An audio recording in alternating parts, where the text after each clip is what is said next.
Hello and welcome to the Old Man Orange Podcast. I'm Spencer Scott Holmes. And I'm Ryan Dunigan. Dude, check out what I found the other day at Big Lots. This is something that I wanted 5 years ago when it came out, but... It took me a second. The guy on this, it's a hot sauce bottle. It says Gringo Bandito. Has a white guy holding two guns, basically dressed up like he's a cast member of The Magnificent Seven. And, well, really, he looks like the Tapatio guy, just as a white guy with guns. Yeah, pretty much. The white guy, see, the Tapatio guy can walk around freely in Mexico, but a white guy needs two guns for some reason. And sunglasses. It took me a second to realize that it's actually Dexter from The Offspring. I know. When that came out, I remember he was like, "Oh yeah, come buy my new hot sauce." I'm like, "Oh, fucking badass! I'll get Dexter Holland's hot sauce." So I go online to his site and I'm clicking around. I'm like, "Okay, it's $4 for a bottle. That's not bad at all." And I look and it's like, "Oh, $5 shipping and handling." Yeah. Your inner Lumberg came out. Yeah, I don't know about that. $5. Then it was like, well, you could order like 12 of them and it costs like $7 shipping and handling. Like, yeah, I don't want to spend $40 on hot sauce right now or whatever. It smells good. It's pretty darn tasty. What I got for $2 as soon as you got this, I bet you went and just like bought some soft tacos, some cheap meat. Like, yeah. You just like so amped up to try it. There's a green sauce one too that I'd like to get. If it's I see it has the California flag as well as the Mexican flag on the side of it right here. Well, Offspring's. Well, yeah, at least they're not trying to be Californian. something. Yeah. Which I gotta say, I understand they're all like California pride, but there's the one song that came off on their newest album, which is the... Well, there's two songs on that new album that like are just like, I think they just wanted to say like, fuck it, we're just gonna try something. We're old, we can do it, fuck you. The other 10 songs are fucking awesome, so what are you gonna complain about? Well, there's the one song which is kind of like a total kind of like, Mexican gangster rap song. It's like, I don't know how badass you can be about a couple of white kids that live in Beverly Hills. I mean, don't get me wrong, I like your music. I grew up listening to music. Huntington Beach, that's not like... It's like it's Compton or some shit. Yeah, I mean, like, I know that you, and there's other sweet bands like Avenged Sevenfold that come from that area, but you guys are mostly all somewhat privileged people. And then there's the one... You're not coming out of, like, total poor ghettos of, like, Africa. I know. Then there's the other songs that like... these two songs don't belong on the same album, and there's a song that's the exact opposite. Like, they all come with a bump and grind. It's a Katy Perry song, yeah, really. Let's do a Katy Perry song. It's basically the dude version of, like, California Girls, more or less. Yeah, it really is. And I just feel once they just said, fuck it, we're going to try it. Why not? Maybe we'll make some extra money, maybe we won't. I'm not going to give them shit for the rest of the album, because the rest of the album... I'd say it's actually one of the better albums, and... With the exception of those two songs. You said, all right, Dunigan, I just want you to listen to these. Just your initial reaction. Because you got it before I did. You're like, I want your initial reaction. I was like, okay, it sounds a little poppier. I see what you mean. And they're like, oh, this is... When I got that album, I actually removed those two songs off my iPod because I did not want it coming on. I didn't want it coming on random and me having to... No, you see, the rest of the album's pretty good. It's just... good, man. Yeah. It's just... Doing it when you start listening to Katy Perry, it's not Katy Perry, man. It's just... It's The Offspring. Try something new. As if they're I don't understand new or art. And you're just like... This conversation's going nowhere now. Of course, it had to be like the most like confrontational, like bitter, angry person I had to play on random when it was there.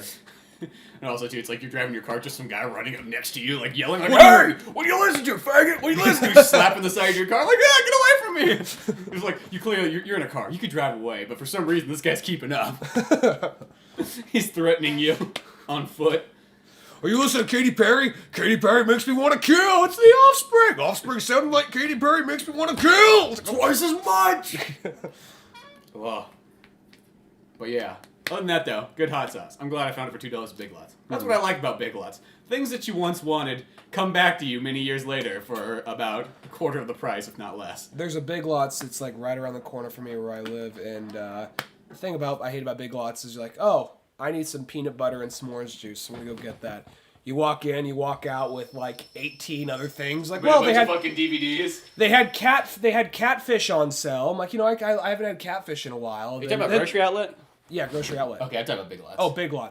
They're similar, but Big Lots doesn't have as much of those like other exotic foods. Yeah. All right. Well, I meant at grocery outlet. Yeah, but kind of similar. But then you were like, oh, they had catfish on sale, and it's been a while since I had some catfish. It's $3. And then on top of that, they had some. Where's If you're gonna get catfish, you need to get some seasoning for it. And then they had like some cucumbers on sale. So all this shit that just piles up. Like, oh well, I only plan to leave with peanut butter, but whatever, this happened. It's like Big Lots. It's like I have that same kind of problem too. I'll go in there and then like, oh, well, if you're in here, might as well go check the DVD section out. You never know what you're gonna find. That's true. I never really plan on going in there to leave with actually anything if I go into Big Lots, but I usually do if I do. They have the greatest thing though. It's like one of the stores. They give you like $5 like every 2 weeks free if you spend like $15 or $20. So I only spend the bare minimum so I can reap the rewards.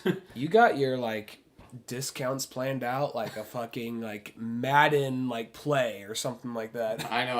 I'm competing with old ladies cutting coupons. Ever since I've been a little kid though, I've always just been like, oh, fucking pizza coupons, like round table ones. I'm sticking them in my wallet. It's like I'm not gonna pay I'm almost like a Jewish person. I'm not gonna pay retail price for pizza here. I got my coupons, family deal at $18. I remember they used to the round table. I just watched those coupons climb though, because I remember. When we were in high school, you used to be able to get the coupons for it was like $16. You got an extra large 2-topping pizza with breadsticks and 4 drinks. I remember many a times going in there with only 2 people and 4 fucking drinks. You're fucking dual fist and you're like, I earned this. I remember because there's a time when we go to round table. It was like late high school, early college. We go to round table every day because you just had that you had that Yellow Pages style stack of fucking I had so coupons. many coupons. It was like, why go anywhere else? We're gonna save a bundle here. And there's one guy that was working there. We called him the Harry Potter guy. Basically, he was this nerdy looking guy. You could tell he was a D&D fan. You could tell that he'd sometimes just wear a cape, like an old fashioned kind of wizard cape. Did he wear that to round table? He wore it once or twice. He didn't wear it while he was working. Oh, okay. Well, that's what I was wondering. I was wondering if he wore it to. I saw him. I remember seeing him out in public, but I was wondering if. In round table, they allow you to wear a cape. And that guy would just give us this look every time we went there. And then one time I just went up there to get a drink or something. He goes, why do you guys come here every day? Like, oh, we like the pizza and we got a bunch of coupons. Like, the pizza here sucks. It's like, okay, can I have my drink? Yeah, it's also it's higher quality than Little Caesars, but I'm not spending an arm and a leg like other places. Later, you get my point. I don't really know that guy. I ended up because he's sort of a friend of Joe's. Mm-hmm. And one time I was hanging out with Joe, and that guy somehow wound up there somehow. Oh, it's the pizza guy again. Yeah, Mr. Coupon using motherfucker. It was more it wasn't, I can't really find anything to really make fun of the guy other than just avoid, lack of a soul. I saw real no joy or happiness in him. Well, sometimes you get those nerdy people, and it's almost like nothing impresses them. Well, it wasn't even so much that he was really a dick. It was just more of kind of nothing makes me happy. It was more like sucks. That. But it was there's actually the funniest thing to that guy is back when Twain Hart used to have a newspaper. I don't know if it came back, but back when Twain Hart, the Sierra Times. There was actually Twain Hart Times, I want to say. I know because the Sierra Times was located in Twain. That's the only reason I say that. Maybe. Let's talk about things that about 30 people out in the world probably know. Well, no, this is funny because of all the things. This says how little goes on in this county. There was one time front page says beware suspicious characters. And there's a picture of this guy walking across the street wearing that wizard cape, hunched over. That says how little happens in this town. The pizza guy that's a D&D fan is pizza here sucks. Nothing gives me joy. Look out for that guy. You want to put fear into a small town? Wear a cape. Literally, because in a small town, they look at you like you're fucking Dracula. And they have no idea what you're up to. He must be into the Satanism. He probably eats children in the middle of the night and sucks their blood. That's what the pepperoni at the round table's made out of, babies. Back in the day at that round table in downtown Sonora, it used to always feel like you just got people down there that just look kind of like they they just got out of prison. Not extreme prison, but light prison, because they're always kind of tattooed up. They always seem kind of angry and bitter, and they were really kind of pissed they had this job. And that round table, that's one, because I've seen other round tables, and they're a completely different atmosphere. It always kind of has those low ceilings, sort of. Almost feels like you're in a casino, but you're not. Well, not even one of the main. It's more like a casino, kind of in old Vegas. Not even like main the street, like old Vegas, kind of like it's got the kind of it hasn't changed built into it sort of over time. Everything's nobody's smoked there in 30 years. Everything's kind of brown.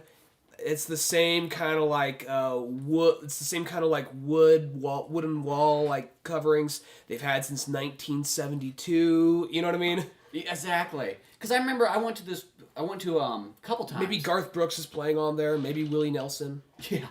I went to the Round Table in Oakdale, and that one was the exact opposite. I was like the nicest fucking Round Table ever. It was well lit. The ceilings were higher. And everybody there was so fucking friendly. Did you went there once with me? I did. I think you did, because I remember going there a couple times, and like, I had a... Where was this? It was the one in Oakdale. So it doesn't sound anything fancy. Oh, yeah. And I remember going there, and everybody was so fucking happy. The guy, wiping down the tables had a big smile on his face. You know, everybody working there was almost like bouncing up and down like they're in the Scott Pilgrim video game or something. And I remember I had a coupon from the Sonora one. But, you know, it doesn't say anything. I didn't know. I thought those were universal. It's fucking Round Table. Why would they not be? And I go there, the guy's like, oh, well, this is from Sonora, so we can't technically use that here. But that's okay, dude. I'll give you the deal anyways. And then I remember another time going there, and the guy was like, oh, well, here, have some free breadsticks anyways. On the house. And I was like, dude, such fucking service. He again leans in a little closer. You see, like, there's actually stitches in his face, forcing a smile. It's covered up by makeup. He's like, they're watching us. Please save me. Save me, take me home. Yeah. He has this There's huge... a gun in my front pocket. Grab it and use it. I can't use it. They'll know. On me. I can't... All of us. Take us all out. I can't self-terminate. Yeah, I need you to do it. Just like this huge, like, rictus-like grin. He has a single tear building up in the corner of his eye. No. But, no, that was actually, I do remember that. That was kind of like... Yeah, it was just, it was like, the exact opposite, you know? No, but I remember there was actually, speaking of, like, round tables and all that kind of shit, there was one that, what was it? Shit. No, well, actually, no, it wasn't round table. It was actually, you're talking about, like, because a lot of round tables, they often have these guys with, like, ex-cons and all that. Uh-huh. There's one guy that worked over, and I've only been there a handful of times, but you remember this when you see it. There's a guy that worked at KFC that had, like, a KFC tattoo. Oh, I remember that guy. And he had, like, on it, what he had was a picture of the Colonel, but then instead of, like, two swords crossed together, it was two drumsticks. Well, it was like a skull and bones kind of, like, pirate, flag, but it was the Colonel in chicken. Yeah. And like, you know, he had like the red and white stripes like behind him on the flag, basically. Almost like the fucking Colonel himself had saved this guy's life at one point in time, and he was so grateful. Yeah, he was part of the Colonel's like Navy. And this is the sad thing. I bumped him. I don't know. I had a very minor conversation with that guy in the parking lot somehow. I don't remember what we even talked about. It's something very small, but I then later heard like someone that worked with that guy said, "Oh yeah, that guy got fired." He's like, that guy. He has him and the Colonel. They had a big fight a long time ago. It was very drawn out. It almost felt like they had a relationship with each other. Is he like the Colonel's guardian? Is he like, you know, the one watching the Colonel's frozen head? Or something? Yeah. And the Colonel talks to him through a computer. Yeah. Boy, I'll say, boy, go do my bidding. You will tell the people of the KFC what to eat. I'm the Colonel, I tell you. I ever tell you about the story about that old guy that met the Colonel one time? You told me. I don't even know if you said the podcast. Well, there was this old guy who's literally the oldest guy that went to the gym, and he worked for like a company that distributed like the soda top, I think like the cups to pretty much McDonald's, KFC, Burger King, all that stuff, like back in like probably 60s, 70s, probably all the way up to like the 80s. Uh-huh. And like, so he met the McDonald's boys, and he met the Colonel, and he said like, he met Arby. Yeah, probably. Like Mr. Arby. Mr. King. Mr. King. Wendy. Mr. Way. Mr. Wendy. Mr. Wendy. That Wendy was just a girl or the guy's daughter. No, just Mr. Wendy. But he said, he's like, the very first time I ever met the Colonel was like, probably back in like the 50s, if not before. He's like, he was selling chicken out of the back of like a station wagon. Which is like, I don't know how the fuck you could do that nowadays, but. It was the South. Yeah. In the 60s plus. Fried chicken out of the back of your station wagon, boy. I can almost see it just being kind of like a cauldron of just they just had like a little like fire pit like right like in the middle of the parking lot with like a cauldron of like boiling oil, and he does it right there, tosses it all right. Just in looks front like a of you. burn barrel, probably. Yeah, tosses it all right in front of you. Here you are, and I'll be $7.50. Get the fuck away from my car now. That's what he said too. He's like, oh my god. He was like, this guy. He'd be like, fuck this and fuck that and shit, fuck, just like constantly, just like everything was that. Tell me if you remember this. It's funny because you look at the picture of him at KFC. He just looks like, oh, look at this nice, like, he looks like a slave owner, really. Yeah, that's right. He looks like a plantation owner. I never really thought of him. I never really assumed. I mean, I want to believe Walt Disney was a nice guy, but I really don't believe he was a nice guy. So I highly doubt a man in the 60s that owned a fried chicken place. When he's okay, think about it. A man in the 60s who's dressing like he's in the 1860s. Well, when you're a kid, I remember being a kid looking at KFC. When I look at those pictures, because you're a kid, you don't know really like time differences too much. I'm talking about being really young, like under 10. You look at that, you're like, oh, that probably taken the 1800s. you look at the way he's dressed. What else? Well, that's the equipment they had back in like the South in the 60s. Same stuff they were using in the 1860s.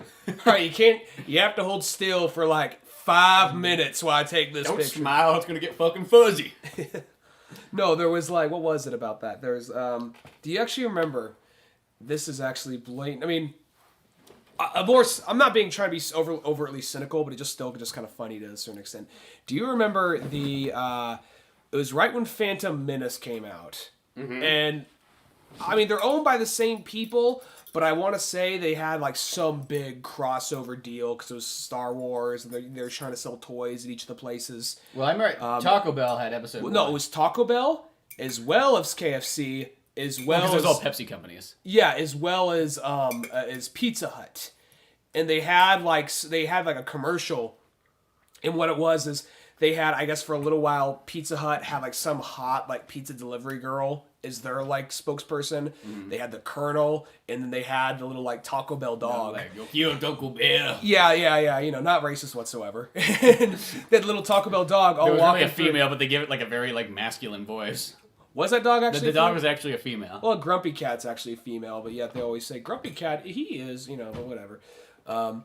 No, but so they're actually walking through they're just walking through some like, field out in Naboo, and then all of a sudden like, a bunch of like droids pop up, like Trade Federation droids pop up, and like they all pull out lightsabers, and the dog turns to like the Colonel and says, "You're the Colonel, right?" One of those things that just like cut, and it's just like, go over to one of these 3 places to get some fucking high fructose corn syrup and a fucking toy, so. I know I remember. Well, that used to sell me on it. I remember when they had Star Wars shit. There was like Star Wars stuff, and I was like that kind of kid. Like, I don't want the fucking food. Just give me the toy. Well, they had. I just buy the toy, and they're just looking like, Jesus fucking Christ. You gotta buy. No. Can I buy a toy? Hello, come on. Fucking 10 years old here, shaking the counter. Like, what? Give me one of those Star Wars watches. So God, this kid has some real. He needs to learn from Goodfellas or something like that. Just start smashing shit. I want to watch. You got some. I want the Luke Skywalker one. Don't give me that fucking Jar Jar watch. I see just some. Just slap it out of his hand. I don't want that fucking Jar Jar one. I just see some montage playing of just kind of old, like R&B, like Spencer Scott Holmes owned the whole fast food trends. I want the Luke Skywalker watch, man. Start flipping over tables. Because every like Martin Scorsese fuck that, every like crime movie set in the 60s has some kind of like R&B soundtrack montage where all this horrible shit's going on. I know, to like friendly music. Yeah. No, but like what was it? What was like the other one? They had like because each one had their own set of toys. Mm-hmm. So it gave you a reason. It had to be either Pizza Hut, Taco Bell, or KFC. And my parents, for like a whole month, that's the only places I wanted to go for fast food. And my parents were like, Jesus Christ, not every meal can be this, They're like, would you like to go to Subway? Fuck Subway. They got Star Wars there? God, no. No, I would have got straight up punched in the fucking face if I said, fuck no, Subway. I'm 8. 8. Represent. Actually, no, I was probably 10. But still, I would have probably got punched in the face if I said fuck no to my dad at that age. Straight up punched in the face. That's almost like how kids act nowadays. What, Dad? Yeah.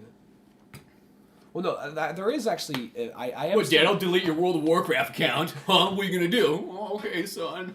We're not allowed, because we live in an age we're not allowed to hit children anymore, so what can I do? But they can hit us. And they can delete our World of Warcraft accounts, too. They're just that smart. No, there actually was, like, a age where, what was I going to say regarding that? There was an age where, like, the adult was smarter than the kid to put, like, locks on the computer and whatnot. Now all the kids know that. The kids have a better idea of it. No, but as far as... No, shit, what was I going to say? It was regarding, like... Generation. What were we talking about before that? KFC, Star Wars. KFC, Star Wars. We worked Taco our Bell. way to Taco Bell and kids. Shit, there's something I was gonna say. Hot sauce. No. It's after all that. It was between KFC and Star Wars, and then children and parents. It was between there. I can't tell you. What was the toys that they had? Like I remember getting the cups, and I still have my Star Wars Episode 1 cups. I have a Star Wars Episode 1 hat that RJ gave me. I remember what I was gonna say. I'm now actually starting to notice kind of like the big generation gap between me and my parents. I remember like a little while ago, because like you were just talking about kind of like how kids we could actually kids this day and age could actually figure out and hack into like through the adult settings and all that kind of stuff. They can figure that out now. One of the things I realized was a little bit ago. We had a big family dinner, and I was talking to my parents, and I mentioned It's Always Sunny in Philadelphia as one of my favorite shows. Mm-hmm. And my dad's like, "You guys are so sick and twisted this day and age." Yeah, my dad loves that show. No, this is my dad. My dad's all saying like, there was an age where what was funny was like Leave It to Beaver, where one of the younger brother would be dancing around doing something stupid as they're walking around the fence. A car's coming. The bigger brother pulls him aside, yanks him away at the last minute, and that was like a funny, wholesome show. It was just like I'm thinking like. Now he has to get hit by a car to make it funny. No, then he says, this day and age, this day and age, he would just push his brother in front of the car. And I was like, I just kind of had this thing. I wasn't being like shitty. I mean, it's like, yeah, that's funny. I didn't You put your hand on something. Dad, that's funny. You get me now. Relate. No, relate. He was one of those things like he didn't really say like I don't understand how it's funny. It wasn't one of those things like oh that's why I get it. Yeah, it totally is funny. It was just one of those things. It was almost kind of like it was a little bit more of this because he was talking about like I was trying to put myself in his shoes back when they say something like Leave It to Beaver would come out, and he was trying to think of that scenario. He said like he just yanked him away from the car before he got hit, and that was funny. I was just like process like I don't see how that's funny. And what that was a show. How's that funny? I wasn't trying to be a shitty millennial. You mean his bigger brother doesn't like beat him and there's a laugh track over it? Yeah. And take his Pokemon cards? That he said something like this is what and sell them for drugs? What's Pokemon? Like oh shit, there is a big generational gap here. Then he says like, but then he pushed him, but like at this day and age he pushed him in front of the car, like, oh yeah, there we go. Now we're speaking my language. That's funny. That's really kind of true though. It's like almost like well, it's just sort of like, it's the thing with that comedy just has to get more extreme to be funnier, because you see the same stuff and then you go, okay, what's next? And then it goes farther up, and then you go, what's next? And then it just builds. It's sort of like, it's really just like music. Like, it's a perfect example, like, take rock and roll to, like, metal. Mm-hmm. It's like, it just kind of has to keep getting heavier, and you always just kind of wonder, like, when's the point where it just kind of like, how much heavier hardcore can you go? Same with comedy, too. It's like, how much farther can you go? Well, I'm kind of wondering, will we reach a point? Because we mentioned this several times. Like, Cartoon Network, for instance, they already have, like, a lineup for cartoons that aren't Adult Swim. It's like a teenage phase. Like, between, like, kids' cartoons and Adult Swim, here's some teenage shows we got where there's a little bit of swearing, but not a whole lot.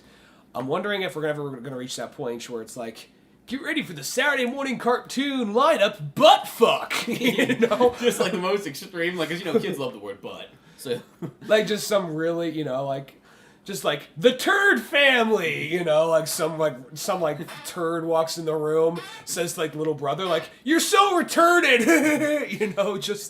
just like shows too, like just like this whole shit faced about a boy and his father. His dad's always plastered. Dad, you forgot you gotta take me to school. Shut the fuck up! Smack! From the same creative team that brought you Adventure Time. Well, it's funny, I was watching actually the Assault on Arkham again last night. Uh-huh. And I didn't notice, or I guess might have noticed it, but like kind of went by me quickly. Is there's a part where like they're all sitting in there and pretty much like Harley Quinn's trying to get Deadshot to like fuck her. And then there's a part, and now that's not like a kid's cartoon, but it just still shows how much farther we've gotten from like the 66 Batman to the animated series. There's a part where Captain Boomerang's like, he's like, well, if you're just throwing it out, why don't you throw it my way? And stuff. And he's like, well, why don't you go ahead? And she pretty much says, why don't you take your dick and put it in fucking King Shark's mouth? Yeah. She says it like kind of like in like a, yeah, beating He's around. so biting off. Yeah, it's just like, oh. We're just at that point too. We're like, and the thing about that Harley Quinn is this one. Well, like Captain Boomerang's like, oh, might as well win. Like just takes it out. He's like, come on, King Shark. That's the deleted scene. just some gay fuck scene in like the airplane. Jay Olivia's like, no, fuck you. That stays in the movie. That shit's real. That's Jay fucking Olivia. life. I mean, I fucking directed The Dark Knight Returns. Yeah. What do you... I directed one of the best Batman movies ever made. Fuck that, it stays. Literally, probably the best Batman movie ever made. But no, but well, especially since Harley Quinn, she came from. Well, I guess they all came from a comic book that originally started off as children's entertainment. But I guess when you Harley Quinn comes from literally the animated children's. series, yeah, I was gonna say Harley Quinn literally does come from an animated series that was aimed at children. So And now she's like a fuck doll. yeah. It was kind of creepy. I was flipping through like my fucking Twitter thing, and there was a Batman picture. I was like, "What the fuck is this?" And then like, I was like, one of those ones where like, you know, when you click on things, then you realize 5 seconds later you should not have clicked on it. Yeah. And it was just like fucking Batman holding Harley Quinn naked, and it was like a movie. It's like, oh nope, no, keep going. That's not what I thought it was. I thought it was a new trailer for Batman Arkham Knight. That's not as bad as some other things. I Wait, thought it was gonna be something way worse, like like a fucking like. No, I think it was going to doll. turn out to be something way worse because that was just a picture like to sell it. Harley Quinn blow up doll or something like that. Oh, you probably get those nowadays. You get that. Shit, there's probably a Batman blow up doll. Yeah. You grab him by the ears. He's got multiple entries. Yeah. He's got bat nipples to twist. Bat nipples. Oh yeah, he does. That's the George Clooney model, you know. I love that episode of like South Park. It's in the 3rd season where Carmen's like, "Oh, I found my Christmas presents early, guys. Check it out, check it out. It's an Antonio Banderas doll. Isn't it cool, guys?" And he's just like holding it the whole time. That's like a big boner. Antonio Banderas blow up doll has a boner. He's like, hey, it's just what I wanted. He's carrying it with him the whole time. I want to say too is like his mouth's like always open the whole time. Why? I'm not too sure, but I guess it's a goes both ways blow up doll. That was pretty funny. I forgot about that part. Yeah, 'cause he's walking around with it the whole time. Yeah. But no, speaking of Antonio Banderas, he was actually in Expendables 3. He was, and I will have to say this. I didn't realize Antonio Banderas was that short. Oh yeah, He's tiny. Because Stallone's already short, you know. I think he's like 5'9" or 10. Well, I think we're used to Antonio Banderas, and they're all wearing combat boots, so they obviously are going to look a little bit taller, but still, it's like Antonio Banderas, like, I guess because whenever you watch all his movies, he's like the tallest guy in them, so you just assume he's like, you know, a 6 foot tall guy. He's always standing like in like, well, thinking about it, He's always in cowboy boots. he's always in cowboy boots, and he's usually, that's a good point. He's always got a tall hat on. Mm-hmm. Or long hair. He was actually, he was almost, he for every reason should have been the most annoying character to me, but for whatever reason I found him alright. He didn't really bother me. Well, I don't know if I think he might have like Pauly Shore syndrome, and I'm going to say this. When Pauly Shore had long hair, people was kind of like, oh, you know, he's just kind of this hip, cool, like hippie guy, you know, kind of fun. And then the second he kind of cuts his hair, you're like, oh, he's kind of weird and fucking nerdy. And that's almost like when I was looking at this, I'm like, you know, you look at Antonio Banderas like in Desperado and Once Upon a Time, and he's just like, I am so cool, look at me.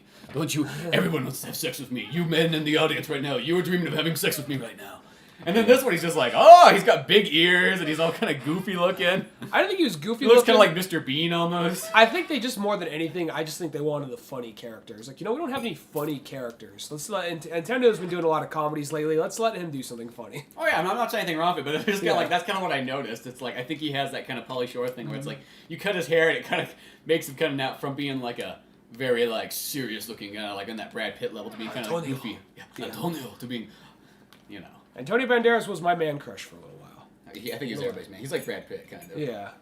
But there was one point, he still looks good for his age, because there was one point, though, where it showed a picture of him, he had this big, long beard. He was all gray and like, stuff. is that the same fucking guy? And you see him in this one, he's like, Antonio, he's like, you know, he's like, did like a mountain of cocaine before each take. You know? Yeah, I know, he's doing some parkour and shit. Mm-hmm. Yeah, I was glad to see that he is looking much better, because yeah, I saw a picture, and I think it was in like one of those like AARP magazines or something like that. It was in the fucking back, and I was just flipping through because it was like, oh, this magazine's sitting here, I was waiting, or something like that. Probably had somebody on the cover, it's like, oh, I like that actor. And I was looking, I was like, holy fuck. And I was thinking it was like he turned like 50 or 60 or something like that. And I was like, he looked like he was like 80 years old. I was like, what the fuck happened? It was only like 10 years ago that it was like Once Upon a Time in Mexico. I'm not sure where he's been most of the time. I know he's probably made a lot of money doing like the voice of the cat and Shrek, but he's probably did some other stuff since then. I'm not really sure what. Exactly. I know. Really, what happens? I think Robert Rodriguez needs to pull it back out and go, "Yo, let's do a fucking." I mean, he was a Machete too. Yeah, but he's only like a cameo. He was a cameo, more or less. Yeah. But I think Robert Rodriguez should just make another like Desperado mariachi. Might as well. You know, he's doing all these other sequels. Might as well do another mariachi. You know what? Why not? That's his best really. franchise. That's really the reason why that Antonio Banderas was probably in the Expendables. Because you know, it's like he's in other action movies too, but like that right there, I think is what sets him as like being like. What's the one where it's basically kind of like I guess more or less like a realistic version of Beowulf? I'm trying to think. What's it called? It's basically, I mean... The movie, it's not the Beowulf? It's not Beowulf, but it's more or less... the fucking Robert Zemeckis one? It's directed by the same guy who did Die Hard and Troy. And it's basically a more realistic version. the 13th Warrior? 13th Warrior. Oh, that's a sweet... I kind of forgot about that movie. Never mind, that's probably one of the other movies that puts him in that category, too. Yeah, he's basically... And then the Zorro movies. Oh, yeah, and the Zorros, yeah. And that one right there, even though he's like, I am Egyptian, and he's Antonio, you know? He's Antonio. Yeah. But no, I want to say that's that movie right there. Maybe he was Egyptian. Maybe he's from Cairo or something. But no, I want to say that's basically just kind of like I want to say I was like a Beowulf, like just a realistic version of Beowulf when it gets down to it. Because all those old like mythologies, they come from just people over exaggerating the shit out of things. Yeah, that's how it happens. I think that's what that movie's supposed to be. That's one of the movies I haven't seen since it came out. And I remember it being awesome, but I really, to this day, I couldn't tell you too much about it because it's been so long. Mm-hmm. But that's a great fucking movie, though, from what I remember. I liked it. I only saw it once, but I liked it. Yeah, I saw it about twice when it came out. But as far as these Expendable movies go, I want to say this real quick. Mm-hmm. I feel bad. If you're a minority in the Expendables, you got to hold on to your spot because they will very quick. Like Expendables 2, we just got rid of one Asian to bring in another Asian. Expendables 3, our one black guy got hurt, so we got a new black guy to replace him. It feels like it's like those ones with like in Expendables 3, it was like, we can't have two black guys now. We can only have one. Even though we have like 4 white guys. Yeah, even though we have a lot of white guys. Yeah, I mean, I still... I was watching Expendables 2 last night, and there's a part in it, like, I don't remember it before, but like, right when Jet Li's leaving and stuff, he looks at Dolph Lundgren, and he's like, well, you gotta go find another minority to make fun of now. Fuck you, and he jumps out. Well, the beginning of that one, I guess they just had it's one of those things, I don't really even, I guess... They don't want too many characters overcrowding it, and they just more than anything want an excuse to get in all these different actors and action stars, and I get that. Mm-hmm. But at the same time, though, I was kind of a little down. My only complaint really about Expendables 2 was that Jet Li was only the beginning, and then he was out of it from there on in. Yeah, well, it took those ones, and it's like I feel like they probably did some like poll where they asked like people that really whenever they do those polls, they're never asking like people that care about the Expendables. They're just asking like Joe on the street. You know, so they probably said, "Yeah, that Expendables movie, it's just a bunch of guys, it's just a bunch of fucking dudes." Especially a woman saying it, "Bunch of fucking men." That's all it is. It's just cock. And then one, "Oh, look at me, I'm helpless and Mexican lady, I can't save anything." Like the tadpole. But I bet you it was one of those things. A man-hating poll. Yeah, just something like that. So they're like, oh, okay, we gotta throw a woman in there. Well, I can see it being... And then like, well, let's throw an Asian woman in there. Well, okay, I guess we can have Jet Li. Maybe it was one of those ones like where Jet Li had something to do. And he's like, I can only be in it for, a couple scenes. So they're like, oh, fuck, we gotta replace Jet Li. Well, let's get an Asian woman. I hopefully hope that's what it is. It was not one of those ones I heard Jet Li shows up all excited and stuff. Hey guys, what's going on? Well, we got your replacement here, see? What? No one told me that. Yeah, so sorry. You know how you want more money? Well, we can't fucking give it to you. Just like in real life, just like your character. Oh, you hurt Lee, Mr. Stallone. You hurt Lee bad. Fuck you, and fuck you, Dolph Lundgren. Punches a hole in the wall, there's a backflip out the window. Like, oh, he's not gonna pay for that, is he? No. Speaking of punches and kicks, I will say this: I think it's badass they brought Jet Li back in number 3. Didn't he throw one? He didn't throw one punch or one kick. Yeah, it's like you got Jet Li, and I take an example. Expendables 2. Even though he's only in the beginning scene, he's throwing a lot of punches and a lot of kicks, and it's a really badass scene with him. In Expendables 3, he's firing a gun. You got Jet Li. And he's firing a gun. From a helicopter. He's fucking sitting down. I think it's one of those things like, it says like, look, you want Mr. Lee? Mr. Lee only can do it for a certain amount of money. You gotta pay more money for Jet to punch. See, Lee, same as in movie. Same character. Me, Lee, in real life, same as character. You want Lee to punch, you pay Lee more money. If not, you give Lee chair and gun. Put in a helicopter driven by Harrison Ford. No, that right there, though. The original, there's a rumor, and I could totally see it, actually, looking back at that movie. The second one, there's a rumor that the original script was Mickey Rourke got killed, and it was his daughter who came in to help them get revenge. And if you look back on that movie, because there's this new young guy that came out of nowhere that we're supposed to like, and then this because girl, it's related to Thor. yeah, just he's Thor Jr. Yeah, and then there's this other girl who's just kind of there out of nowhere. So really, when you look at it, you kind of could see like the earlier version. Maybe Mickey Rourke just didn't want to be in it or whatever. Well, that's something. It's one of those ones like in 2 and 3. I'm like, dude, what the fuck's Mickey Rourke? Come on, at least just explain. He was just their tattoo artist. Those are the things. Well, he wasn't expendable. It's just he was like the first guy to retire. That's more like what it was. And he was like, I loved his character. But I would have loved to see Mickey Rourke. I don't care. Fucking throw him in the helicopter. I thought like right when I saw like. At the very end of Expendables 3, where they got like the Schwarzenegger, like Harrison Ford and Jet Li team, was like, fuck, Mickey Rourke could have been right there too. Yeah. That would have been the perfect place to have him have a little extra cameo, and he's fucking in there, sitting down, shooting another machine gun. Fuck him a rocket launcher or something. I don't care. Just put him up there. It's just like, that was one thing. It's just like... What if they just kind of go over it real quickly? Because they almost just...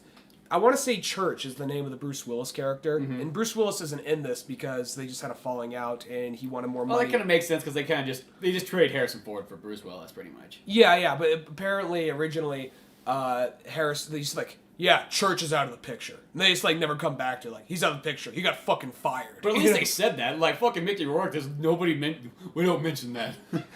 It's like, fuck that guy. He owes me some money. What's got a shitty fucking tattoo? He put a big dick on my back. Look at it. It's just like a big fucking veiny cock blowing a load in the back of his head. No, but it's almost like it's like a gun firing out from the penis, and it's his skull blowing out. Very intricate. I had that on my back for fucking 15 years. I never bothered looking because I trusted him. 15 years been walking around with a giant... He had my back for 30 fucking years, and he puts a dick on my... I never just said, hey, why don't you look in the mirror? He says, no, I trust you because you're like my brother, so fuck it, you know? Then someone tells me, hey, you got a giant dick on your back. I don't believe it. I hear this for 30 fucking years, so one day I'm going to stop and look in the mirror. Like, son of a bitch. That motherfucker. Well, it's really like, okay, Mickey Rourke in that first Expendables, because I rewatched that one too. He's really got, like, he's got that one monologue in it where he's explaining about, pretty much it tells, like, Stallone, go back there and get that girl, because it was just one time, you know, and he goes in and he's just really in depth. He's almost like crying. He's got this really, like, passionate fucking monologue. So he's, you know, he's got this great acting scene in it too. It's just like, I'd love just to see more of that. But fuck, give him a gun, put him in the helicopter. And there's even that scene, like, that same scene, like, he had some great little moments in, like, Expendables 1 when he's all, like, painting that guitar. He's doing a really nice paint job on it. Mm-hmm. He says, like, yeah, I was doing this for that one girl. I'm going to break it as soon as I'm done here. Yeah, she left me. Yeah. Yeah, I know. It's just like, he had some fantastic scenes in that movie. And I just, you know, it's with Mickey Rourke, because he's one of those kind of guys, like, I can't really think. Who can you get to replace Mickey Rourke? Well, that is, like, I think he's just more like a really good actor, but he's not, like, I mean, the most action movie I can think of him in is The Wrestler. Like, in Sin City. Oh, yeah, that's right. Never mind. Sin City. That's a big thing. And then, but, I mean, is he really in, like, he's not, like, in it. He's never really the action guy so much. Sin City is the one I think he's one of those guys who, like, now, once he got older, he looks like an action star. Because when he was young, I guess because he was a boxer at one point, too, I guess you could say. I think what brings it into Sin City is the main Because thing. when he's younger, he doesn't look like an action star. He just kind of looks like, I don't know, he just looks like fucking, like, a kid, like Nicolas Cage back in the day. Yeah. You know, like, and then all that, but it's like, I think action star kind of comes with age, generally. Mm-hmm. He's in a lot of action movies, even though he's not an action guy, it seems. Yeah. Because he was in Once Upon a Time in Mexico. Oh, yeah, he's in that, too. I forgot about that. And then he's also in, like, Man on Fire, but he's just, like, a douchebag lawyer who gets his head cut off, so. But, yeah, just that's one of those things. I just really wish they brought him back. But I will say, though, they're, even though, like, I'd say that my favorite Expendables movies probably goes 2, 3, and 1, actually. Yeah, it's one of those ones, I will say this, definitely 2. 2 is by far the best one. And then 3, and then 1 if you include like the director's cut, because that director's cut just seems to put the icing on the cake to make that. I need look to better. see the director's cut still. I think though, once they release that Blu Ray rated R version of Expendables 3, that might be what makes that one almost. It could be the best one almost. I don't know. The thing about it is, I understand if you want to bring in new characters, but at the same time, and I don't want to be this guy, but Expendables 3, because at the middle of the movie, basically they build up a new team. Because Stallone says, look, because Terry Crews gets hurt at the beginning of the movie, gets taken out of the movie. Because it seems kind of weird to me because, all right, Terry Crews gets taken out. He doesn't get killed. He just gets, like, critically injured. Mm-hmm. And he doesn't come in until the very end of the movie. Like, hey, I'm okay again. How about that? And basically, we built up, like, there's this whole build-up scene to Wesley Snipes' character. Mm-hmm. And we see what a badass Wesley Snipes is. And he's one of the best ones. And as soon as, he almost steals the show for the first, 10 minutes of the movie. Mm-hmm. And he stands out that much. And then as soon as everything's done with this first mission, which they fail, he's like, yeah, I'm done. And then it's kind of going along as if we always knew Wesley Snipes, as if he was always a member of this team, and he's just one of the guys. And Terry Crews, he just is like, look, the other black guy's in the hospital bed, so I'm just going to slide right in here, and I'll be right with these guys if I was always here. And it's one of the, and Wesley Snipes was one of the best parts of that movie. He was a total badass. But he was also a little crazy too, Yeah, Wesley Snipes is fantastic. I'm kind of glad to see him back in action movies. And I like how they actually make little nods to what the actors actually did. He's just like, why were you in jail? He's like, tax evasion. Because that's actually the reason why he was out for a while. And like how Harrison Ford actually is a helicopter pilot. So so it's little things like that. And there's a part where so after we build up Wesley Snipes and the rest of the team we already like, they just abruptly say, okay, we're building up a new team. And then Stallone just goes, okay, I want you guys to get out of here, retire. You're not going down with me. And they're just like, we don't got any fucking way to go. This is what we do. We follow you to hell. And he's just like, yeah, well, fuck it. Get out of here. Get out of here. You go, you leave. He just throws, he drives them out to the edge of the highway, fucking takes Lisa out. Come on now, go! Gives, Jason Statham, a bunch of pocket change, like Encino Man, you go! You go! Gives him, his little sister's backpack. And a skateboard. It's better for you out there. It's better. Each one of them's a little from a different scene. Like the UFC guy who's in the other movies, he takes him out to he takes him on a little ferry out to the island like an Air Bud. It's just, catch the ball. You were thinking of he takes him out on a ferry in fucking Godfather 2. No, I was gonna say he takes him out to a little island on throws the ball go get the ball, man, go get the ball. And chucks the ball. He starts running after it, and then Stallone's driving away. He's just standing there running back, holding the ball. Each one of them is something different from another movie. Well, Stallone he goes and he breaks up the team, and then it's just kind of once, and then he just kind of hires a bunch of kids. And, for story-wise, I kind of understand the kids thing is supposed to be oh, okay, so, we're getting old, I guess we do gotta retire. I know it's the third one, so technically, this could be sort of the last of, these kind of Expendables movies. Who knows what they might do with this. Stallone just I've heard something about they're gonna try to do a woman Expendables, which, God knows what that would be. Well, that's not even... It's a spin-off. It's not even, that's not even official, I thought it was Stallone was producing it. I don't think so. I think that's not even an official tie-in. It's maybe I'm wrong, but I heard that I don't think it's a B movie knockoff. That's what I heard. Well, it has a lot of big people in it, but there is no relation to the actual Expendables. It's a knockoff, but it's big big production, big you know what I mean? Huh. For some reason, I thought it had something to do with it was just gonna because I heard Stallone was producing it. That's maybe if he is producing it, then okay. I heard he had nothing to do with it. So. I think Ralph Garman said on Hollywood Babylon. That's the only reason. So I'm assuming he knows more than... He might have an idea of that. Yeah.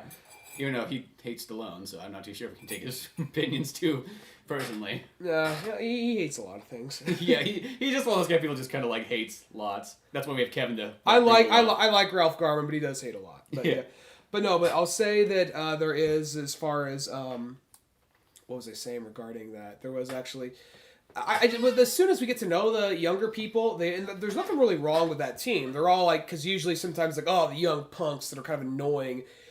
They're all fine. I have no real problem with any of those characters, but it's one of those things but I already know these guys over here. And That's who I paid to come and see. And not to be this guy, but really, when like you're seeing the reason when you're watching the Expendables, you're watching it for like you're basically watching a modern day '80s action film. Yeah, that's what you're. And you really just want to see a bunch because the people that seem to not like the Expendables are the people that don't fucking like old people, anyways. Yeah. You know, because whenever I hear people that don't like it, they're always like, "Oh, it's just a bunch of old guys, bunch of old men that I don't fucking like." Mm-hmm. What, you want something to drink? Oh no, I was just looking for something. Yeah, fucking Subway napkin up there. Oh, there we go. Yeah. No, but it's. I wish I had something more classy for you, but no, it's okay. It's okay.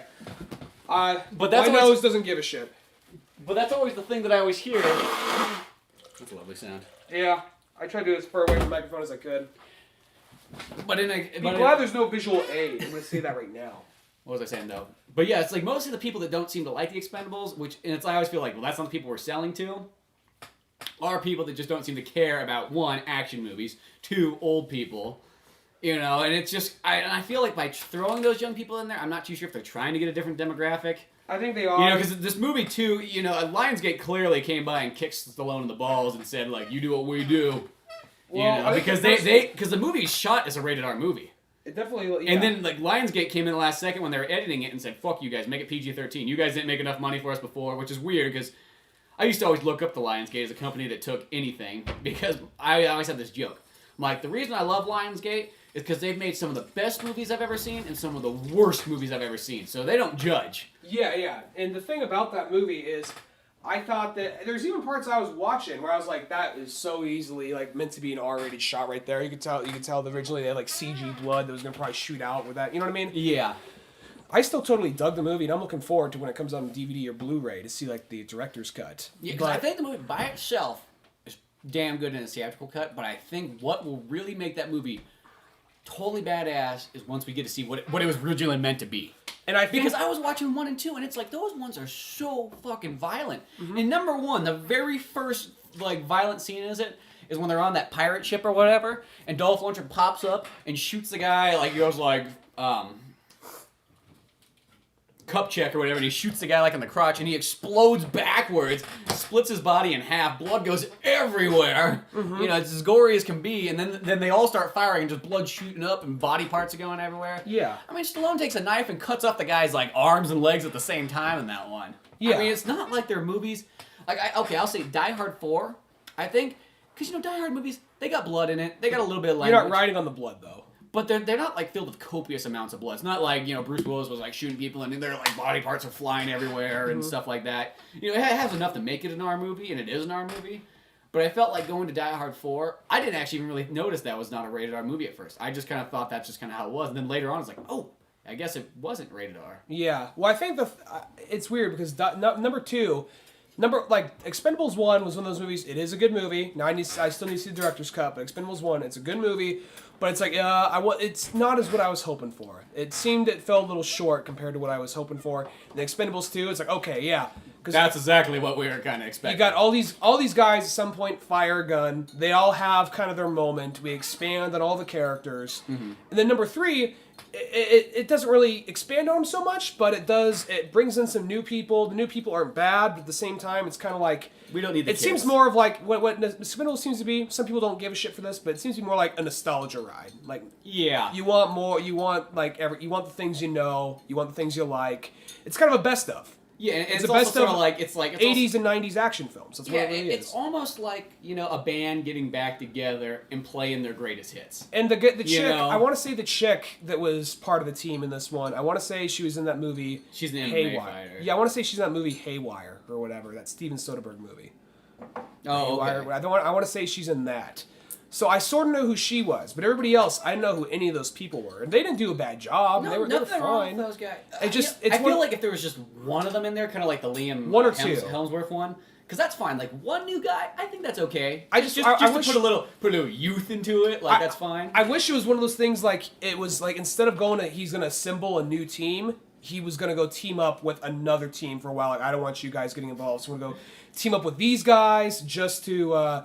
It's a team built of people that they could be. Someone could be younger, someone could be older. So in that younger team, you got not younger team, but this new team he's going over just because he has no real close ties to him. We see like Tony Jaa, We see just put in some other action heroes. That's where Benicio del Toro can come in. You mean Antonio Banderas? Sure, why not? Benicio del Toro too. Benicio Fuck it, whatever. Throw him in there. We all love Benicio. Vin Diesel, whatever. Yeah, something like I think that would have been like the perfect choice to put in a sense. The Rock. Yeah, don't put like these in a. I'm gonna say this no-name face kind of people. I mean, obviously, they're up and coming, probably. Yeah, they're up and coming, and I think it's one of those ones.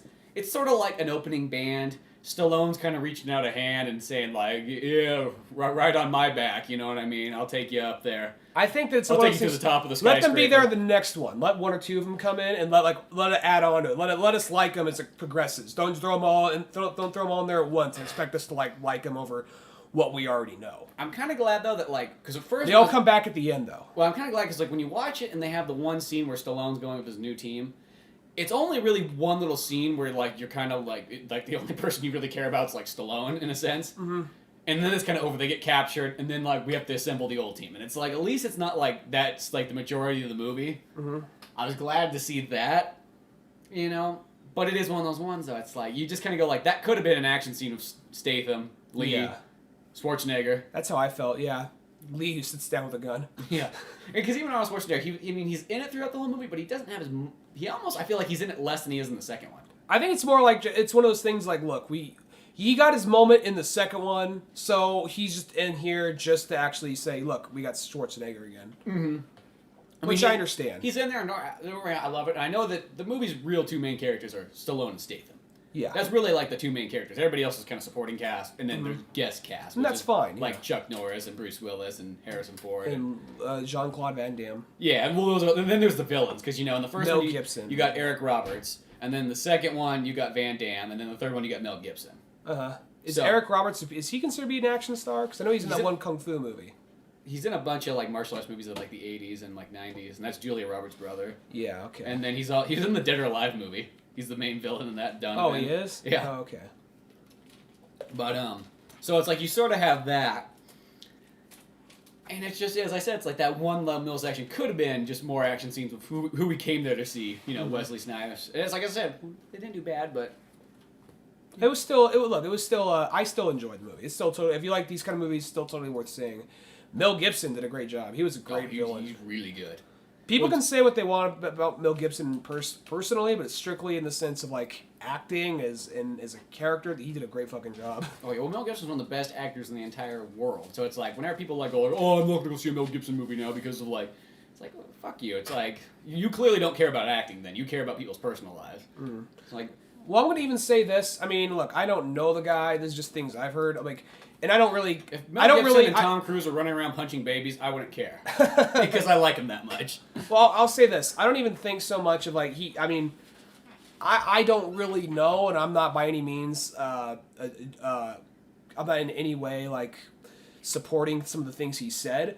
But I think that the whole anti-Jew thing. I don't even think he has an anti-Jew thing. I think that was just one moment. He was just kind of rattling off when he was drunk and being kind of a dumbass. I think that's all that really was. Right? Yeah, he's also, well. The thing is, people forget too. He's from Australia. He's not from America. And in Australia, they didn't allow people that weren't white into that country till 1974. He was born way before that. 1974. That's fucking when they started making Mad Max. You know what I mean?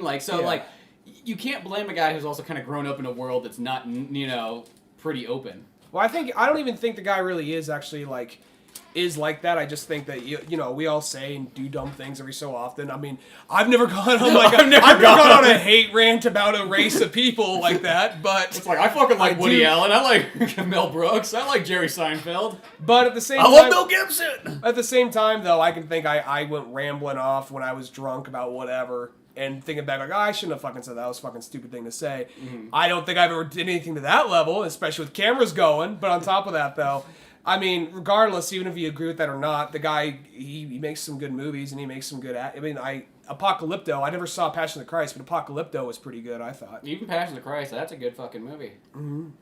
It's not the best Jesus movie, but I still think the best one's King of Kings. Fucking Orson Welles narrating that shit. No, actually, take it back. Last Temptation of Christ. That's the best Jesus movie. Fucking Willem Dafoe is Jesus, and then Harvey Keitel is Judas. You don't get better than that. Does he get naked? No, he doesn't. Thank Christ. He was like Martin Scorsese. Really? Come on, Martin. Let me put my dick out. Just let me put my dick out once. Mark, you said you loved how big it was. You told me. No, I have a scene where we can just play This Is the End while I just walk around Jesus naked, you know? Come on, Martin. One thing I want to say about those young guys. What the fuck was that one guy's skill? Like, was the one guy's skill literally like motocross? I'm trying to think. Because, you know, there's the one guy who pretty much they find him and he gets the shit beat out of him in Mexico. I want to say... And then he's on his motorcycle and he finally decides to join him. But at the very end, all he's doing is like riding around on his motorcycle like, yeah! Firing a machine gun. He's not even really firing a machine gun until like towards the end. He's just riding around, you know. For all we know, he could be driving around fucking drinking a Mountain Dew. He used to be Mountain Dew spokesperson. That's like I just remember watching that going like, I felt the same way I felt like in Ungbat. What if they had that scene? I was like, is that the guy's fucking martial arts skill? He just throws shit. Yeah, is this guy's martial arts skill? He fucking does motocross. I could just see re-edit that scene where it's like, so why'd you? I looked at your records. You used to be the spokesperson for Mountain Dew. Why'd they get rid of you? As he just looks over his shoulders, goes, I was too extreme. No, but like there's like some heavy tone, like da da da. I do like when like Stallone, because they have a cool scene where like Stallone and Kelsey Grammer, even though I know he's not like an action star, he's just a fantastic actor. So like, and he works perfect for those kind of roles. Mm-hmm. I like when they're going around, they're finding the new team, and every single time Stallone sees they're doing something, it's always like, I could do that. And at first it shows the guy, and he's like up there climbing the mountain, so it's like we get the cliffhanger reference. Uh-huh. And then when the two guys are boxing or whatever, he's like, I could do that. And he's like, you know, Rocky reference. Uh-huh. I like when Kelsey Grammer, like once the guys like are done fighting, someone's like, these the guys we're going after? He's like, no, those guys are fucking pussies. One of them gets knocked into the fucking like hood of the car. Yeah. And then like there's the one part that I thought it was actually... I want to say that the guy's overall thing is he was just a tough badass or whatever, but he just happened to be doing a lot of motocross near the end. Because he threw the fight. That was the thing. He threw the fight for the money. Yeah. Which is that the skill too? Is like, what is he, like fucking Bruce Willis in Pulp Fiction? Yeah, I guess it's one of those things like he just knew. Well, Bruce Willis didn't throw the fight. Oh yeah, he didn't throw the fight. He took the money and ran. He took the money. He did the exact opposite. Yeah. He did the win-win situation. But yeah, I was just watching that, going like, is this what makes you become expendable too? Is if you're really good at motocross? I mean, I guess he did save the day he had smart that business huge skills. Jump. He had good business skills. Take a few punches in the face for some money. So. Yeah. Oh, whatever. He made that huge jump. He grabbed onto something, started firing a machine gun. You know, yeah. So, I don't know. I thought it was an all-around good movie. Gibson really fucking bulked up for this movie. You know. I know he looked good because one thing about Mel Gibson, he's never been like, he's kind of like in the Bruce Willis action category where like they feel more like regular Joes that are action heroes. Yeah. You know, where Stallone and Arnold and Dolph Lundgren and all those guys always feel kind of like the larger than life heroes. Mm-hmm. Yeah. But one thing I will say about this movie, it felt like the CG budget was like a little bit cheaper. Yeah, the CG was really bad in this movie. Well, I remember when there was a part where Kelsey Grammer and Stallone are driving, and I mean, this probably we were sitting up close in the theater, and when you're in the theater, you can always see all those extra things that you will never see at home. Mm-hmm. But you could see literally the black line of the outline of the characters where like they like green screened them in. Yeah. And like I just think about them like, you know, mostly you only see that on, you know, news networks from like fucking 95. Uh-huh. You know, you really don't see that very often anymore where like you can see the line and stuff. I don't know if that's just maybe the movie was rushed, maybe Lionsgate was being a fucking assholes. Well, there's also the part when they first land the helicopter at the beginning of the movie, you could tell that was like a CG helicopter landing and there's like some CG characters just kind of like waddle their way out. And at the very end, as they're like flying away, Stallone is hanging on by like a rope. And this doesn't even look like CG. This scene right here, continue on. It's like what happens is you see kind of like this little figure getting pulled up, and it literally looks kind of like the Expendables playset, you know, like reel him in, you know. It was just like it looked like he was going nuts, and he almost looked really still, like this little like. I don't think his limbs moved at all. I just think he just went straight up like an action figure, like tied to a string. Yeah, so it's like, oh wow, that's pretty bad right there. It's like, you know, like I'm not gonna let that destroy the movie. I'm not gonna let that section kind of makes it kind of funnier, sort of, but yeah, like it's just one of those ones. It looked kind of almost like a movie from like 2005 or 4 or something, because you know you go back and watch some of those ones where like once they, you know, because Jurassic Park's a perfect example and Terminator 2 of like CG totally used right, and it's like CG like it's like beginning, but it's like they were smart enough to know that like CG only works on some things, so we'll keep it to a bare minimum. And that's why I think it looks so good.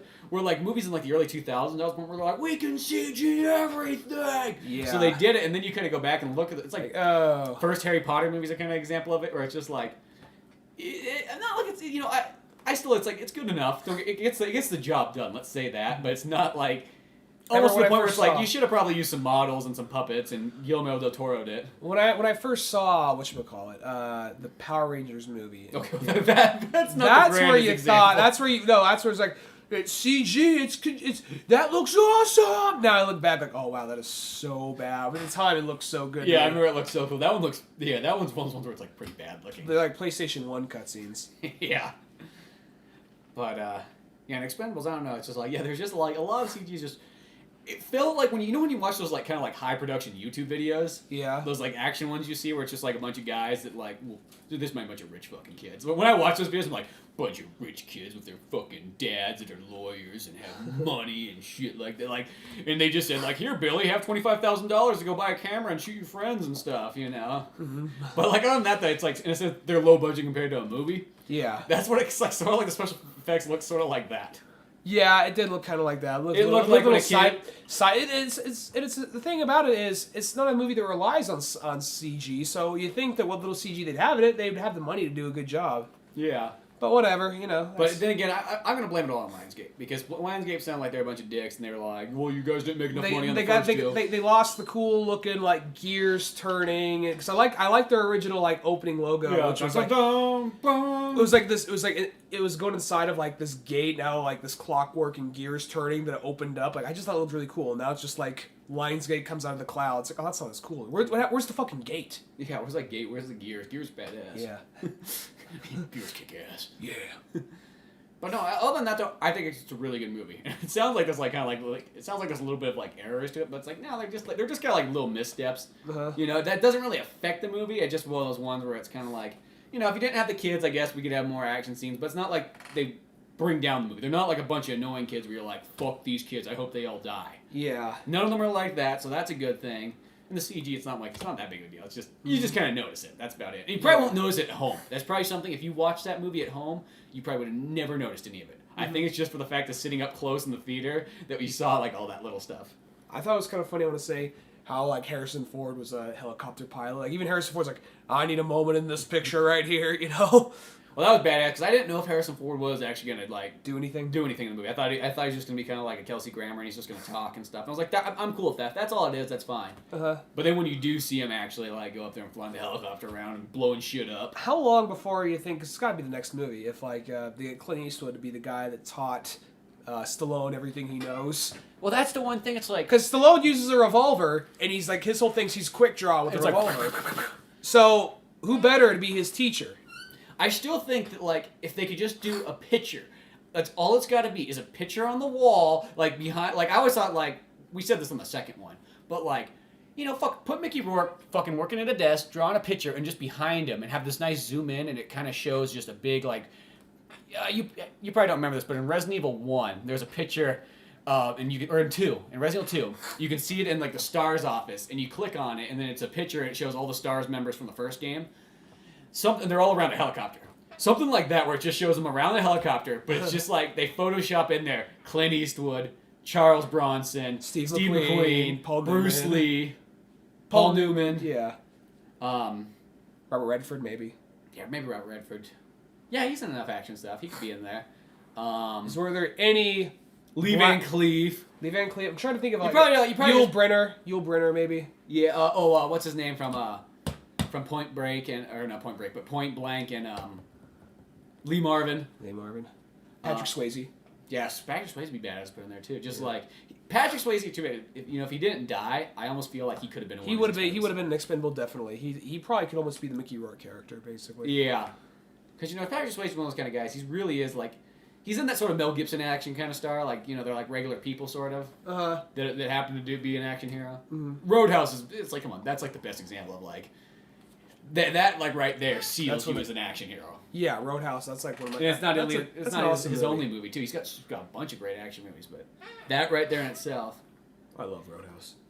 It'd be a character would be kind of cool to see if they ever do Expendables 4. Let's just say what if we might have one. You know who also would be pretty sweet to see in one of them, even though he might be kind of expensive, is Al Pacino.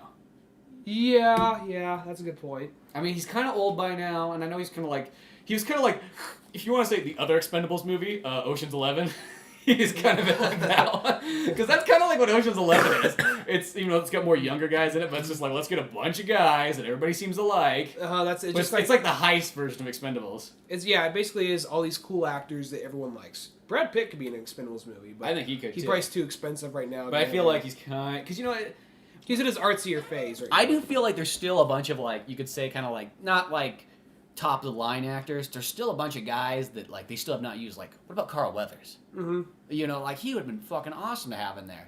Or what about even Danny Glover? Yeah, Danny Glover would be another one. Would be really cool. I'm trying to think of. I had it in my head, but now I'm trying to blank. But there's just some other guys from kind of like those 80s. They already got Riggs. Why not get Murdoch? Yeah, exactly. Or there's tons more. Here's the biggest one that I'm surprised they still haven't used. Jackie Chan. Oh yeah. I do not know why Jackie Chan hasn't been. Well, there's always all these rumors of people that are going to be in the next one, but then they always kind of fall out at the last. Well, Nicolas Cage was supposed to be in the third one. I remember originally Yeah. on IMDb he was one of the guys in there. No, but there's also I remember hearing about Vin Diesel. I remember hearing about Vin Diesel. I remember that. I think it was in the second one they had the rumor of that. See, Vin Diesel. There's always 3 or 4 names that are rumored, but then they fall out. Like Danny Trejo was rumored in there somewhere. Mm-hmm. You literally could make Expendables movies you could make 10 of them. Even if they didn't even have all the original cast, you could have spin-off Expendables. Like you could just make a whole new Expendables team. Like because in the movies they already explained that Schwarzenegger has a different team. Stallone has a different team. Fucking Chuck Norris kind of had it. It sounds because they say that he had a team back in the day. So you have all these different teams. So why not make one where you have, let's say we have fucking Danny Glover, Vin Diesel, Jackie Chan, and just make a movie just about these guys. It doesn't even have to have maybe Stallone and Arnold can have a cameo, but that's it. We just focus on some other expendable guys. Mm-hmm. I'd be all. I think the possibilities are endless of the Expendable series, but who knows what might happen. Who knows? I'm glad the third one came out. Hopefully Lionsgate learns from the new one. Hopefully it makes enough money. The funny thing too, because I looked at how much money the first and second one made. They made enough, but people get weird now. It's if the movie doesn't make twice whatever it cost to make. Plus, last one made $80 million. This one it made $79 million. That's a decrease. Yeah. Okay. I mean, I know that is $1 million, but it's just one of those ones. I should have even gone. I always liked what the guy back in the day of New Line Cinema. What that guy's whole thing was is he would calculate in his head. When somebody said "Yo, I got this movie. Let me explain to you," and he'd look at the movie and go, "That sounds like it's a movie that's going to make $10 million. Here's $5 million." Okay. And that's how he'd always do it. And he always made a profit. He never messed up because he knew exactly he could guesstimate how much he was going to make. Mm-hmm. And the whole point was making a profit. As long as it made a profit, that was the key thing. As a perfect example, somebody who's never had a movie that's failed is Roger Corman. Mm-hmm. Every one of his movies has always made a profit. Oh, Robert Rodriguez, right? I want to say all his movies always succeeded. Robert Rodriguez. Because he always kind of gets the shaft sometimes when people kind of say critically, yeah. Well, not critically, but sometimes I think in general, 90% of movies make their money back. It's just there's that point of okay, well we only made an extra $5 million on this movie, or there's that thing where it's well we made $150+ million on this movie extra, after paying back all our loans and what have you. Yeah. And I think that's the difference. It's it's kind of they always say Waterworld because it didn't make its money back. Well, yeah, it didn't make its money back at first when it was released, but in time it did. Or same with The Postman. It's by the time VHSs and DVDs and Laserdisc finally came out, then you sell the rights. They've made a profit in the long run. Yeah. It's just they didn't make I guess when you spend $150 million. They want to make it all back in that first 3 days. Well, yeah, it's if you and back in the day, I guess they wanted in that first month when movies used to last longer. And also probably they weren't relying on home video as much. Yeah. That's still when home video is still fairly new. So home video, I want to say fairly new, even though it's been out since 1970. Well, 1970, but it wasn't a common thing for people to go out and buy a VHS copy of whatever movie came out. It wasn't a lot of VHS copies, certain movies, wasn't when Batman first came out. Wasn't that one $40 or something? Or weren't a lot of the bigger movies? The Laserdiscs were always expensive, but weren't a lot of the big big VHS copy movies that came out really expensive when they first came out? Yeah, they weren't $30 or $40 probably. Aren't think I don't remember them being that. I mean, they were expensive. Now VHS were definitely more expensive than DVDs. I know VHS has been around since 1970, but it really didn't take off, and the home market really did not start. As far as I know, didn't really start to make a big thing about it till like late 80s, early 90s. Am I right? Or? No, the 80s is when it started to boom. Mm-hmm. You know, because when the 80s kind of, because you know it was around since then, and when the 80s, that's when everybody started having the rental shops. But back in the day, 80s and 90s, it was more about renting almost more than it was about buying. Because I guess buying was the rich man's game. Which nowadays the DVDs are just so cheap that like rent. I think that's also kind of why like the renting kind of took a dive too, because it was like, well, fuck, it's kind of not that expensive to buy these DVDs. Yeah. And on top of that, though, I guess sometimes they're kind of going off an older model. Like even though like in the retrospect, I guess having like the home video market, I guess that would still be, in retrospect, kind of still a new thing, which they haven't ironed out. Like, yeah, it's there. They started having some VHS copies of their movies, but they probably weren't relying on that as much. They're probably still focusing on just things they've been doing since probably like 1930, whatever, you know? Yeah, like that, you know, selling in the theater. Because I always feel it's like you probably make, and then one thing too, it's like it's weird how like they'll get all weird about like they don't even count the foreign sale of the movie either. And sometimes that foreign sale can be 3 times as much as the American sale. And I think that's always a real strange thing too. It's perfect example is every Arnold Schwarzenegger movie does fantastic in Europe and Asia and all that stuff. Every single one's an extreme hit there. Where in the U.S., like in the last 20 years, they kind of fluctuate. Yeah, that is one of those things right there where I do notice that. Well, for instance, like that Golden Compass movie. That movie apparently did not do good over here at all, but made a lot of money overseas, and like enough to get a sequel. So. I don't know. I mean, even though I didn't really give a shit about it, it seems like if it made enough overseas, and you think they would have like let it build up and make another one. But sometimes they only care about what it makes over here. Yeah. Which another thing is like Judge Dredd. If you combine the box office of Europe and America, that thing definitely had enough for a sequel. Or yeah, Dredd, I mean, yeah. Yeah, and it's just they get weird like that. It's just like, are you guys fucking retarded? Like this. Once again, it comes down to that thing. It doesn't matter where the money comes as long as it comes in. Yeah. You think they'd have more of that view, but sometimes they just care about them. I guess they're like, oh, America is where it makes all the money, so if it doesn't make money in America, we don't give a shit, which seems like a dumbass. Yeah, it just seems like, what is this, 1940s? Like, come on. Yeah. So, Expendables 3, go see it. Put your money towards it. Don't be a cheap bastard and download it, so we can get Expendables 4. Yeah. And we can prove Lionsgate wrong. Because Lionsgate are a bunch of douchebags nowadays. They used to be really cool, but now they seem like a bunch of douchebags. Agreed. Let's see if that gets me a job at Lionsgate. Yeah, we were gonna think he had a pretty. Remember that script you sent us when you were like 14? Yeah. We're gonna skip back to you now. We were gonna take it, but then we just heard that podcast, and the reason we get back to you so long is because believe it or not, there's a huge stack of a huge stack sent by 14-year-olds. They all sent it to Lionsgate because we seemed like a pretty nice company back in the day. They just got tired of taking. We weren't like Universal. It doesn't have a contact number or something like that. You actually, when you were in college, did you actually try and call like Lionsgate? I want to say we were still in high school. I remember we called Lionsgate because one day I just remember me and Cisco, we sat down at the computer. It's like, dude, let's see. It's like we have the fucking internet, man. Like we can contact these companies. Like that thing. It's like, oh yeah. So we just like looked up stuff. Possibilities. Yeah. And that was at a point too where I remember we sent people. I remember we found like celebrity stuff. I remember I think we sent Robin Williams actually a letter at that point too. We called Lionsgate. We looked up Universal. Couldn't find any contact information there. It was that point where it was like dreams are all possible. Then you get older, you just kind of like, fuck y'all know about death. We all know what happened to those letters. They just went right to the trash bin. Probably, yeah. But there's a point in life though when you think that everything can happen. There was a point if you just put in spirit and you put in like effort, you can accomplish anything. Right now, just like the Burger King kids. Just like the Burger King kids. I'm still because we're not doing this one over Skype. We're actually doing this one in person right now, and I'm heading home later today. So I don't really have. You're gonna see where I'm going with this in a second. I've been driving around like this Jeep we have, and there is nothing to plug my MP3 player into, so I just like. You start talking to yourself. That and I know that seems to happen when you don't have music and you drive for about 15 minutes. That's about all it takes. You start talking to yourself. Oh no, that actually. Or sing. Let me say this real quick. Let me say this. I would like some time ago. I said I was like in a long distance relationship for like 2 years. Now I know if I was, because some people say like, oh, Tom Hanks talking to a fucking volleyball. I don't see how that could happen in real life. Like, no, I totally can see how it happened. No, Because after being on the road for 20 minutes by myself, I cannot believe the nonsensical gibberish that just comes flowing out of my fucking skull. I was like, well, okay, No, it doesn't take long at all. Like, when somebody told me that he handled it well. He was like on I think he was like on week 3 before he started talking to an inanimate object. I would have talked to it like the day, like 15 minutes after I woke up on the beach. Yeah, but anyway, no, I was gonna say like because you're talking about 3 weeks into it, he would have been fucking it.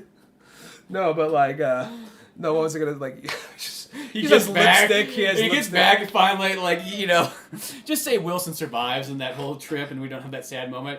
And he finds his wife. It's just with like the other dude. It's just like, oh, sorry, honey, I cheated on you, and fucking like, thought you were dead. And I remember like that movie too. Is like she waited like 3 weeks before she's like, fuck it, or something like that. But it's just like, it's okay. That's okay, honey. Me and Wilson, we got a gay relationship going on now. I'm cool with it. It's just there's like a hole. The island changed you, man. It opened your mind. You realize there's a hole cut in the mouth as like wearing like a blonde wig. Just got spiky like Elton John hair. I call it Ellen Hunt 2. No, dude, it's Wilson. It's a man. I'm sorry. No, we're a gay couple. Yeah, he understands me.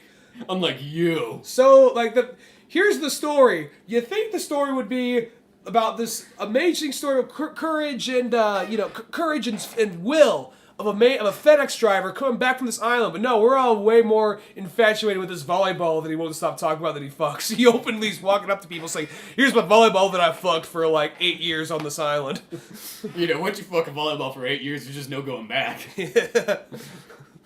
There's a special bond that happens between you and this volleyball that just can't be achieved by some other human. That would have made that movie so much better. Robert Zemeckis. Let me actually go back to what I was going to say. No. So, I don't know how the fuck so we on did the road. That. Well, but the Jeep I'm driving, there is no like thing to plug in your MP3 player. So, since I'm here, I just grabbed like a handful of random CDs and started putting them in. Like, oh my gosh, there's a CD player and it's all so behind the times. Not even that. Just like, oh, these heathens. No. I just grabbed a couple I feel like I'm driving in the ghetto. I'm like in a third world country here, driving my Jeep with my CD player. It's not that at all. I hope nobody from the country club sees me. Look at him. I can tell from the audio quality it is a compact disc player. The heathen. No, so basically, he doesn't sign up here for a membership. Shoo him, shame him away. No, so basically I grab a handful of just random CDs. A lot of them were just like kind of like random CDs from just a handful of just random ass CDs. And I put a few of them in, and they're from like 2007, 2006. A lot of CDs I listened to back around that time. And it's just like, I started getting all nostalgic riding in this car. I haven't driven in a while, and just being kind of like, wow, listen to this music. And memories, just like, this takes me back to a time when I was retardedly optimistic. Dreams were possible, and yeah, there wasn't a cloud of judgment circling me. Retardedly optimism is what I could say. I know there's always those points in life, but you almost gotta break past it. And just if you can, the Aqua Teen Hunger Force movie soundtrack that does that. It's the let's see what else. Remember how much of a pain in the ass it was to try to find the Aqua Teen Hunger Force movie? Oh, yeah. And how many, like, places lied to us, saying they were showing it, but they weren't showing it? No, we called Fandango, and Fandango's like, oh, yeah, it's playing in Modesto. And then we go down to Modesto, and... Oh, guess not. Oh, fuck you. Yeah. Fandango. Would you trust a paper bag? Yeah. Not anymore. Not when paper bags lie. I want to kill those paper bags now, yeah. I want to kill every paper bag now. Go through this whole effort to like write Fandango and say, I want a refund because you told me that movie was playing Modesto and we all spent money driving down there and you lied. You fucking lied, Fandango. So send us $20 to pay for our gas. And they just, one of their commercials, like talking paper bags. Here's some happy customers right here. Hey, dear Fandango, you lied to us. We drove down to Modesto. Fuck you. Fandango.com. Send us $20. Fandango.com. Where else you gonna go, bitch? Literally. Where else you gonna go? Nah, fuck Fandango. What was that story leading to that you were talking about? Oh, I was just saying, because you were talking about when you're younger, like, you just had like all these dreams and sense of optimism. And recently I just got like flashbacks to that, just listening to these CDs I haven't heard since I was like in late high school, early college, and just being like, oh yeah, you know, Killers, Hot Fuzz. This takes me back, you know? Oh yeah, the Killers. They got some good stuff. They got some good stuff, yeah. There's those certain bands you listen to a lot more, like when you're, you know, just, not that they got bad, you just kind of stop listening to them for whatever reason, but yeah. Yeah. Then they just start to fade away. But yeah, well, that's probably a good place to leave off at. Make sure to go check out oldmanorange.com. And until then, I'm Spencer Scott Holmes. I'm Ryan Dunigan. And we will see you some other time. Later.